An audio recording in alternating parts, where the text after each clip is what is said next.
countries around the world would all suffer if control of the world's great oil reserves fell into the hands of that one man. So it isn't oil that we're concerned about. It is aggression. Poverty. Good evening. Welcome to Days of Our Lives, your weekly news show that's not sponsored by corporate greed.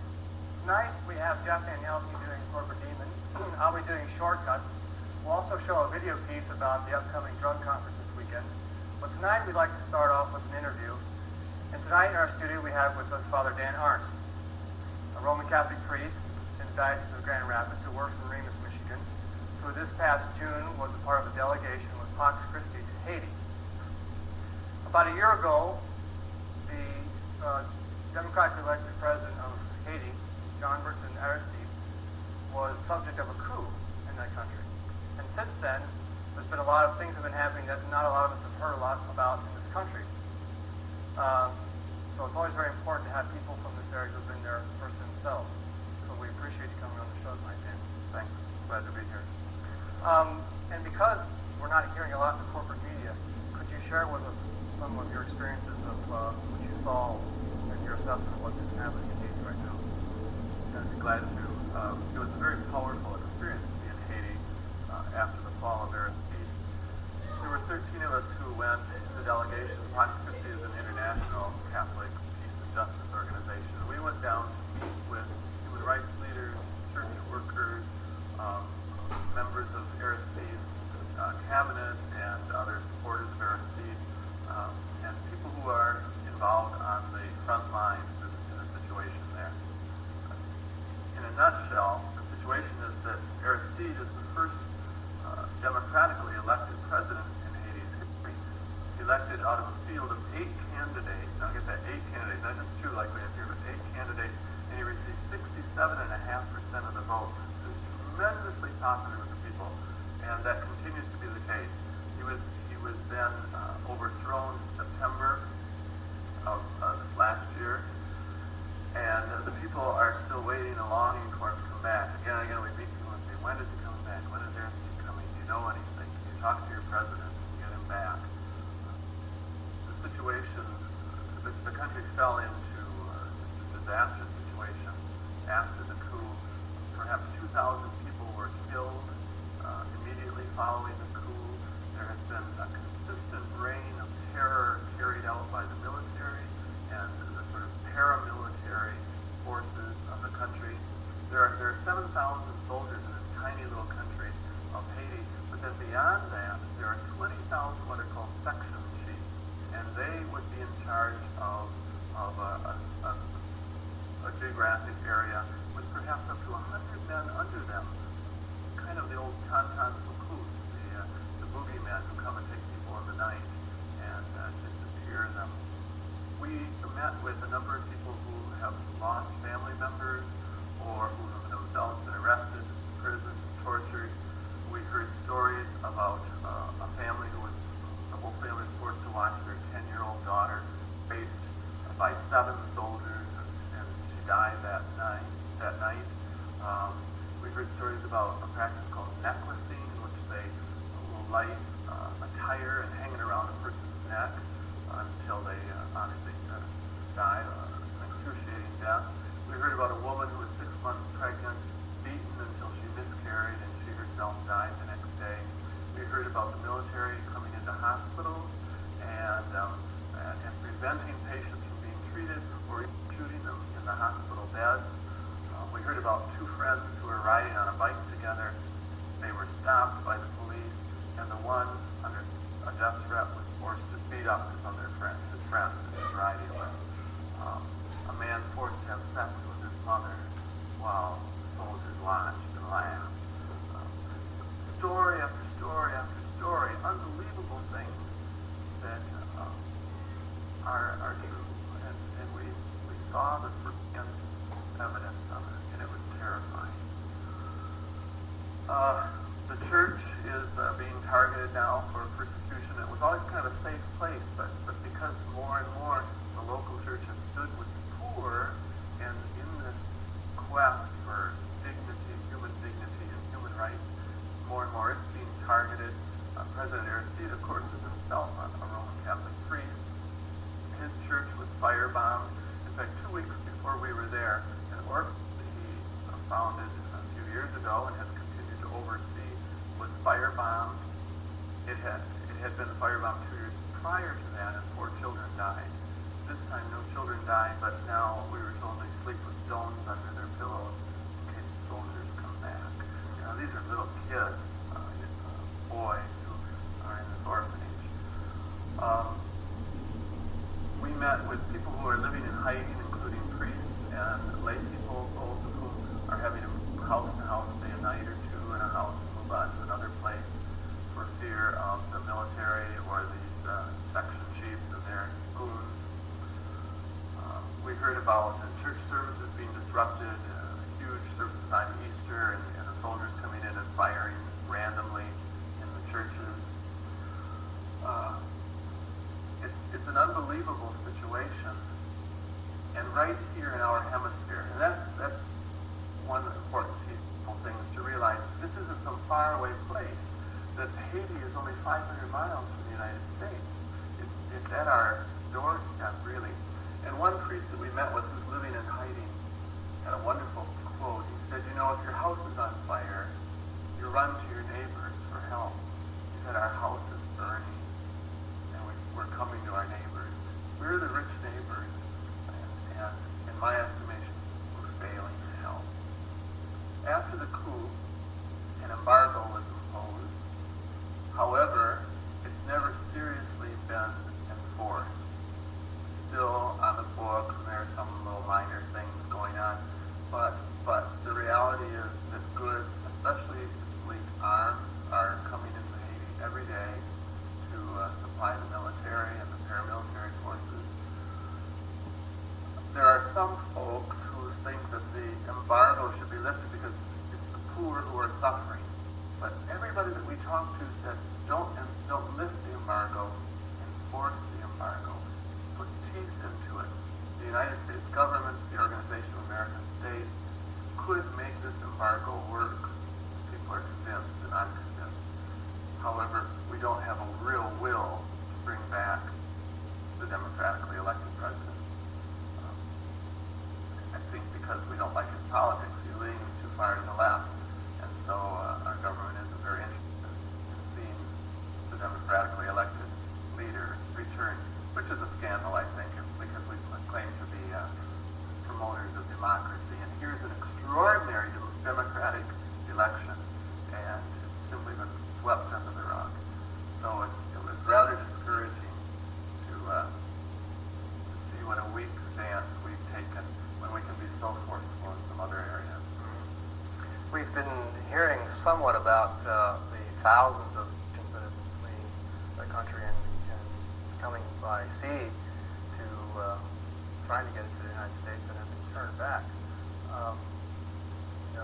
Bush claims that these people are here coming only for economic reasons. What would you say to that? What I would say, and not only I would say this, but Amnesty International has recently issued a report. America's Watch, part of the Human Rights Watch International, has issued a report, and our own organization of Christic have all issued reports outlining what the reality is, that indeed people are being picked up, they're being tortured, they're being killed. I just read in the National Catholic Reporter today about 3 people who, when the Organization of American States sent a delegation of observers down about 3 weeks ago, 3 men were killed for putting pictures of Aristide on the walls of the city. I have a very interesting quote from the president. He said on May the 28th, I am convinced that the people in Haiti are not being physically oppressed. I would not want on my conscience that anyone that was fleeing oppression would be victimized upon return. And yet that's exactly the reality. People got off the boat and went immediately into Haiti for fear of what the implications would be of their trying to flee the country. It should also be noted that during Aristide's time in office, actively as president, nobody left Haiti because the country was filled with hope, and now it's hopeless. And that's the reason for all these want to leave Haiti. They want to be in Haiti, but they're afraid for their lives. Another element that seems kind of interesting is that, that at the time that the coup took place, we were sort of just kind of wrapping up worst, aerial bombings in history against Iraq, and that was initiated because one country invaded another country that was ruled by a monarchy, and we used international law to justify it. Why do you think that our government is not sort of playing the same role? Why are we not enforcing, trying to defend the rights of nations to be run democratically? My personal analysis, Jeff, is that Haiti is so poor, it has nothing to offer us, and it's black. And I think that racism has infected our country and our national policies, and so we don't want these people, and we don't care what their problems are. They have nothing to offer us. And it doesn't seem that the corporate media has been giving us a fairly accurate picture. I haven't heard any stories that you've been describing at all in the newspaper or on the television at all. Why do you think the corporate media may not be giving us that kind of information? I wish I knew, because it is a tremendously important story affecting, as I say, someplace very close to us, and I think we have some real responsibility. But why? I don't know. If people wanted to get accurate information, what sources would you suggest people get their hands on? I would recommend the reports of the America's Watch, the New Amnesty Report, and the Fox Christie Report. They're all available and are excellent first-hand documents. Also, there are various Haiti committees in the area and around the country that have materials that filter out some things. I think it's important to note that Haiti, along with the Dominican Republic, is the island that Christopher Columbus landed on 500 years ago, and seeking a brave new world and freedom. And I think it would be a wonderful way to celebrate the quincentennial if we could exert our influence to really see Haiti be free for the first time. It would be a real celebration of our entry into the world. I agree. One last quick question. It seems that some sources I've come across would suggest that the United States government itself was sort of involved in the coup that took place. Have you heard anything similar to that, or? There were certainly some rumors about that, but they remain rumors. But what I could say beyond that is the consensus of the people in Haiti is that if the United States wanted to do something to bring back Aristide, they could have him back next week. It would be that simple. But because we don't have a heart for the issue, it's not happening. And it's a scandal. Unfortunately for the people of Haiti. Well, thank you for coming on the show tonight. I appreciate it. My pleasure. Okay. We'd like to now announce that this coming Saturday, September 19th, we will be having a drug conference focusing on the issue of racism and the so-called war on drugs. It will take place at Grace Church, 110 Buckley Southeast, beginning at 8:30 in the morning. It'll be an all-day conference running until 4 o'clock. And as a last final promo for that, we'd like to show a video clip from the Christic Institute. Could we have that video piece right now?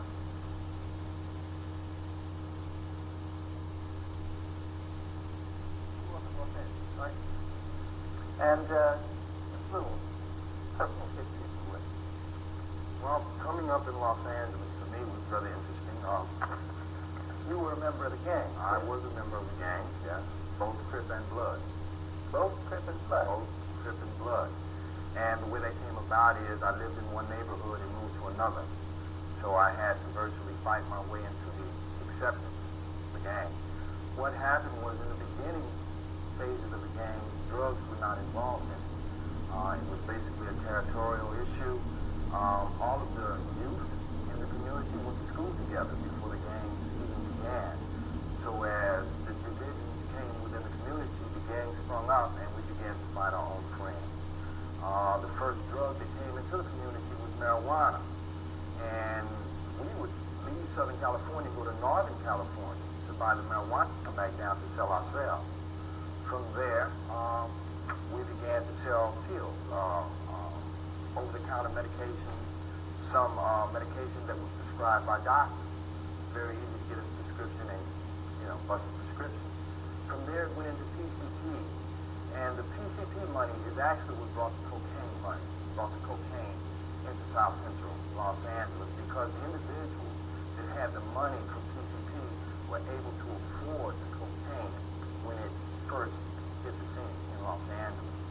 So, along with the cocaine, of course, came the monetary power, and the gangs were able to finance their own needs and their own operations through the cocaine distribution in their territory. What added to the problem in Los Angeles was the media. The media portrayed an image that was not true.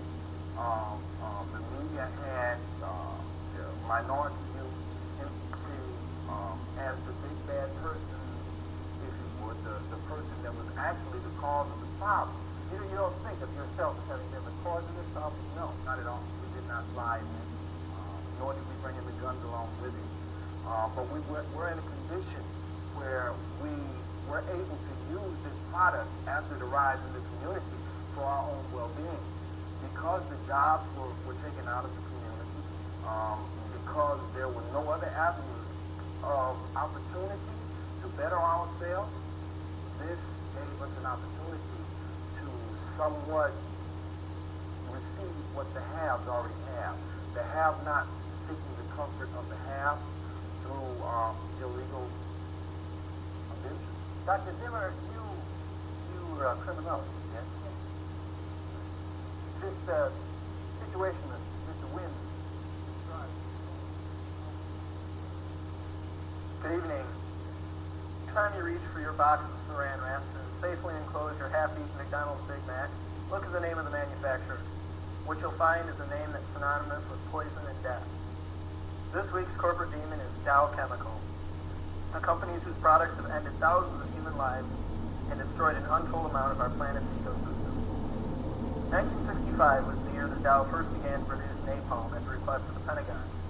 To satisfy the U.S. government's bloodlust, more than 100,000 tons were produced before 1969 alone. Dow made the chemical from polystyrene, the purpose of which was its ability to stick to the skin of Vietnamese peasants while it burned them, as is shown by this image, the image that's going to be coming up, of Vietnamese children running to escape a napalm attack. Agent Orange was also produced by Dow Chemical for the Pentagon, which dropped around 57,000 tons of it onto the Vietnamese, as well as U.S. soldiers. Agent Orange was sold as a defoliant that would allow the invading U.S. troops to more easily find and kill the North Vietnamese. But by 1982, 84,000 Vietnam veterans from this country had approached the Veterans Administration for tests relating to Agent Orange overexposure. Now you may think that perhaps Dow Chemical wasn't aware of the long-term dangers of Agent Orange, and therefore shouldn't be held responsible for the cancer, birth defects, and other illnesses that befell thousands of Vietnamese people, as well as U.S. Vietnam veterans and their children. This is not true. As early as the late 60s, Dow used its money and corporate clout to squash a report that had been commissioned by the National Christic Institute, which linked Agent Orange to birth defects and cancer.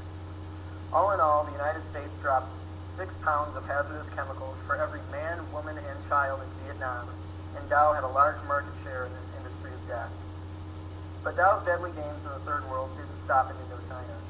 14 years ago, some 2,000 families in Rio Frio, Costa Rica, discovered that they could no longer have children. The men all worked at a Dole banana plantation, where bananas were sprayed with the chemical DBCP. Developed by Dow and Shell Oil Company, DBCP was banned in the U.S. after Dow and Shell were forced to pay over $70 million to workers in this country who were victims of the chemical. So although Dow was well aware of the sterilization brought on by DBCP, they continued to produce the chemical for export to Central America, where the less important people live. In In Brazil in 1984, 40 people were killed when Dow's chemicals Tardon 155 and Tordon 101 were sprayed along a 500-mile electrical line for defoliation purposes.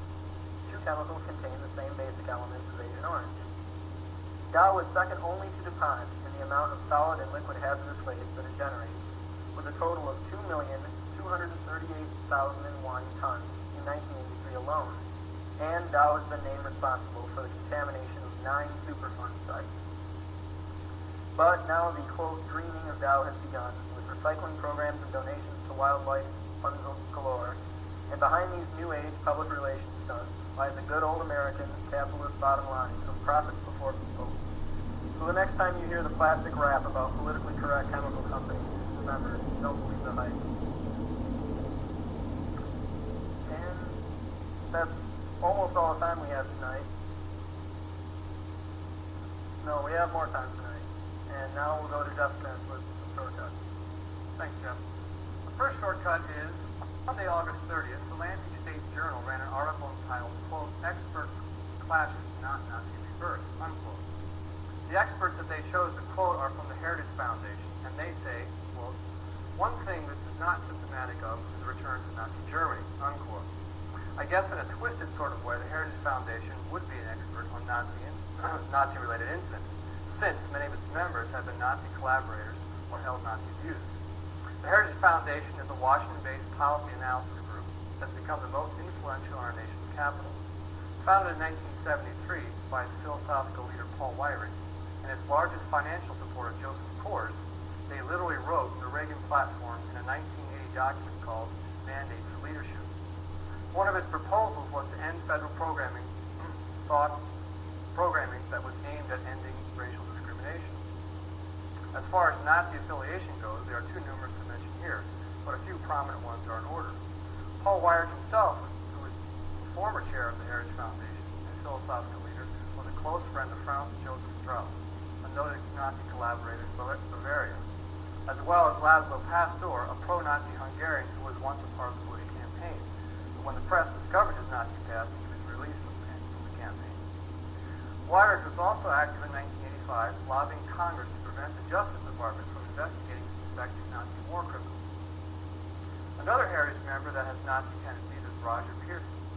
In 1977, Pearson joined the editorial staff of Policy Review, the Heritage Foundation's monthly publication. But what Pearson is most noted for is his 1966 publication of Eugenics and Race, a book that espouses Nazi racial superiority.